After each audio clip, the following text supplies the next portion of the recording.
In today's video, I'm going to teach you how to convert any emails from your Gmail account into a PDF file on your Windows computer effortlessly.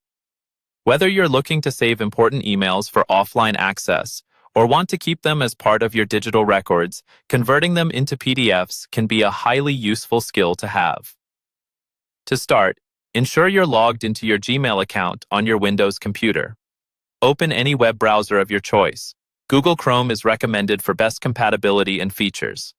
Next, you'll want to locate the specific email you wish to convert.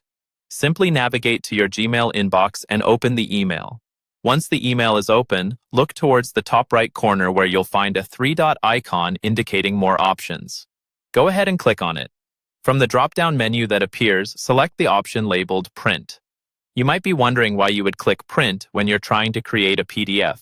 But don't worry, this is part of the process that allows us to save the email as a PDF instead. A new window will pop up, showing you a preview of what your email will look like in printed form. Here, you will need to adjust the destination settings. By default, you might see a printer selected, but we're going to change that.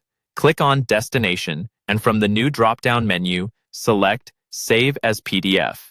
This step effectively tells your computer that instead of sending the email to a physical printer, you'd like to save it digitally. After selecting Save as PDF, review the layout and settings. Make sure everything looks just right. You can adjust the orientation, pages, and layout if necessary. Once you're satisfied with the setup, click on Save, which you'll typically find at the bottom of the pop-up window. You're almost done. A new window will ask you to choose where you would like to save your new PDF file.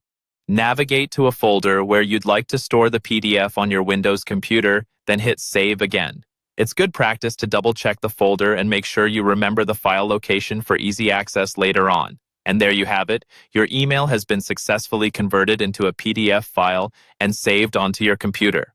This straightforward process is quick and easy, making it a convenient way to manage important emails, share them more securely, or store them for any future reference. Now that you've mastered converting Gmail emails into PDFs, you're all set to organize your email records efficiently. If you found this tutorial helpful, feel free to comment below with any questions or tips you'd like to share. Thanks for watching, and be sure to stay tuned for more helpful tutorials.